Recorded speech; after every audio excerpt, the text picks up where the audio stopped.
नमस्कार साथियों, आज हम बात करेंगे इक्वाडोर के बारे में। जैसा कि आप लोग न्यूज़ में देख सकते हैं, Ecuador declare state of emergency amid prison chaos. यहाँ पे आप लोग देख सकते हैं, gun shoot on live TV broadcast send shockwaves amid state of emergency video. यानी एक लाइव न्यूज़ एंकरिंग के दौरान, ब्रॉडकास्टिंग के दौरान गन शूट किया जाता है, लोगों को बंधक बनाया जाता है, इस तरह की चीज़ें होती हैं। तो आज हम इसी पर विस्तार से चर्चा करेंगे कि आखिर एक व्यक्ति जो कि पूरे देश में इमरजेंसी का कारण बना, अचानक से क्या हुआ कि यहाँ के प्रेसिडेंट को 22 संगठनों को आतंकी संगठन घोषित करना पड़ा और उसके बाद से अचानक से तुरंत स्टेट इमरजेंसी लगा दी गई, जहाँ से पूरे इक्वाडोर से लोगों को बंधक बनाने की वीडियो बना करके सीधे यहाँ की पुलिस को शूट करने की, इस तरह की वीडियो फुटेज सामने आ रही हैं। उसके बाद से इस पे भी चर्चा करेंगे कि आखिर ये ऐसा इतिहास क्या रहा है इक्वाडोर का, यहाँ पे इतने बड़े ड्रग सप्लायर कैसे बने और क्या इनका इतिहास रहा है, क्यों यहाँ से ड्रग सप्लाई होती है इतनी आसानी से, क्यों पॉसिबल हो जाता है। उसके बाद से इस व्यक्ति के बारे में भी, जो कि ये पहली बार नहीं जेल से भागा है, 2013 में भी एक बार जेल से ये स्केप कर चुका है, बल्कि इसको फिर से उस बार पकड़ लिया गया था। तो इसी पर आज हम विस्तार से चर्चा करेंगे। तो सबसे पहले शुरू करते हैं कि इक्वाडोर कहाँ पड़ता है, क्या चीज़ है। तो देख सकते हैं, इक्वाडोर जो है, इसकी कैपिटल क्विटो पड़ती है, ऑफिशियल लैंग्वेज इसकी स्पेनिश है। इसके बाद से यहाँ पे प्रेसिडेंशियल गवर्नमेंट है। इसकी इंडिपेंडेंस की अगर बात करें तो ये 10 अगस्त 1909 में ये आज़ाद हुआ था। ये इसकी लोकेशन की बात करें, पोजीशन की बात करें तो ये साउथ अमेरिका में, जो कि नॉर्थ अमेरिका और साउथ अमेरिका पड़ता है, जो कि इक्वेटर के साउथ में पड़ता है। उसी इक्वेटर पे बसा हुआ एक देश है। यहाँ पे देख सकते हैं, ये इक्वेटर वाली लाइन रही, इस पे बसा हुआ देश है। इस वजह से इसका नाम भी इक्वाडोर पड़ा है।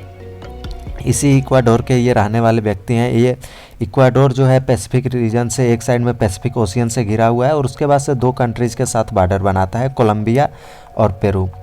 आपको बता दें कि जो सबसे ज़्यादा कोकेन की जो प्रोडक्शन होता है, जो पूरे विश्व भर में सबसे ज़्यादा कोकेन पाया जाता है, वो लगभग पूरे विश्व का 50% कोकेन का उत्पादन कोलंबिया से होता है। उसके बाद से थोड़ी बहुत मात्रा में पेरू से होता है।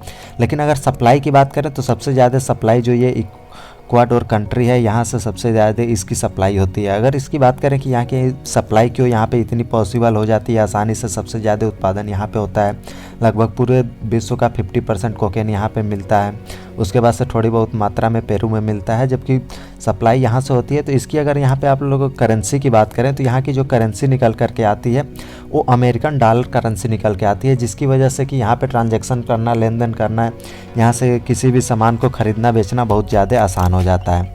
और उसके बाद से इक्वाडोर की पहले की हालात की बात करें तो यहाँ पे वीज़ा परमिशंस लेना, उसके बाद से यहाँ पे की सिटीजनशिप लेना बहुत आसान होती थी। तो एक कहानी निकल करके ये भी आती है कि जो अदर कंट्रीज़ के जो भी ड्रग सप्लायर थे वो आ करके इस कंट्री में बस गए। उसके बाद से यहाँ से ड्रग की सप्लाई करने के लिए इन लोगों को ईजी वे मिल गया। इक्वाडोर से यहाँ पे आप लोग मैप में देख सकते हैं, जो कि अमेरिका के यहाँ पे साउथ साइड में मैक्सिको सिटी है, जो कि डंकी रूट के लिए भी जाना जाता है। यह काफ़ी एक गरीब देश है, जिसकी वजह से यहाँ से ड्रग सप्लाई भी अमेरिका में आसानी से पॉसिबल हो जाती है। उसके बाद से इलीगल माइग्रेंट्स भी इसके, आप लोगों ने बहुत बार न्यूज़ में देखा होगा, जहाँ से कि इलीगल माइग्रेंट्स भी यहाँ पे भेजे जाते हैं। उसके बाद से इसी इक्वाडोर से होते हुए यहाँ से सी के थ्रू यहाँ पे यूरोप में भी ड्रग्स पहुँचाए जाते हैं। तो इस वजह से इक्वाडोर जो है एक बहुत बड़ा ही ड्रग्स का सेंटर बन करके निकल करके आया।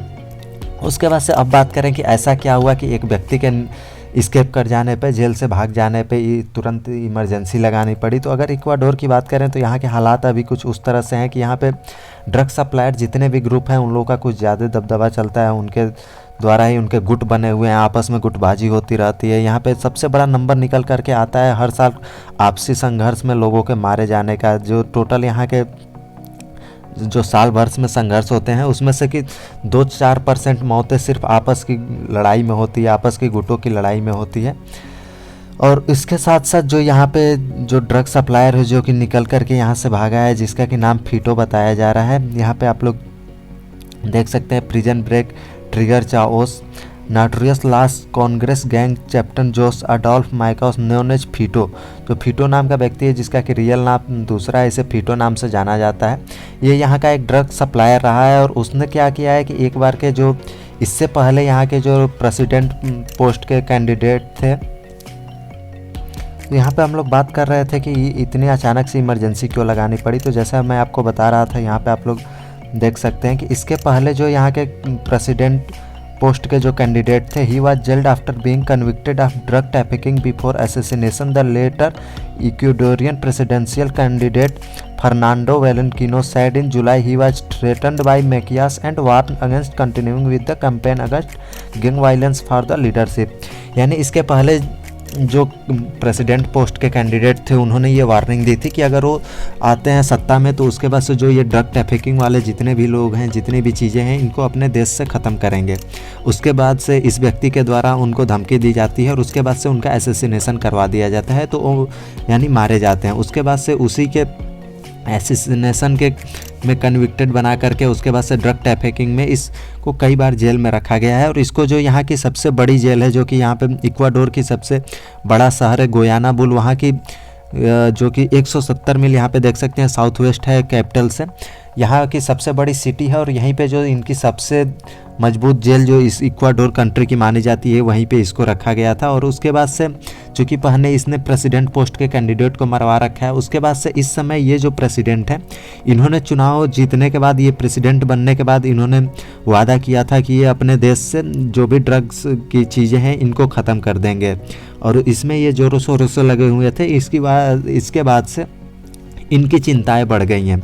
इस वजह से अचानक से चूँकि जैसे ही ये भगा, ये स्केप होकर के निकला, यहाँ पे पुलिस उतार दी गई, सड़कों पे सेना उतार दी गई। उसके बाद से जैसा आपको बताया कि यहाँ पे गुट बहुत ही पावरफुल हैं, गुटों में आपस में संघर्ष होने लगा।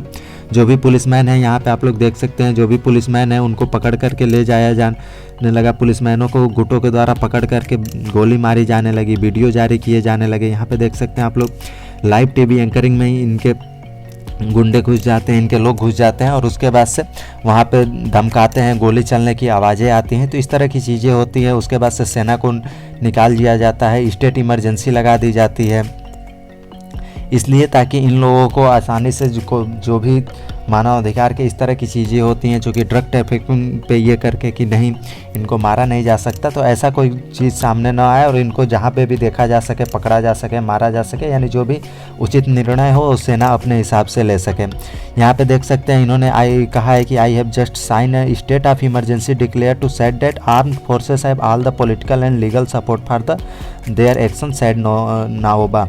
जो यहाँ के इस टाइम के प्रेसिडेंट हैं उनका नाम नाओबा है, जिन्होंने कि ये कहा है कि सिर्फ हम इनको स्टेट ऑफ इमरजेंसी इसलिए डिक्लेयर कर रहे हैं ताकि आर्म फोर्सेस जो भी अपना एक्शन है और लीगल एक्शन है, और जो जिस समय जिस हालात में उनको लेना हो यहाँ पे ले सके। इसके निकलते ही इनके साथ साथ 22 और गुट थे, जिनको कि एक ही साथ में आतंकी गुट घोषित कर दिया गया।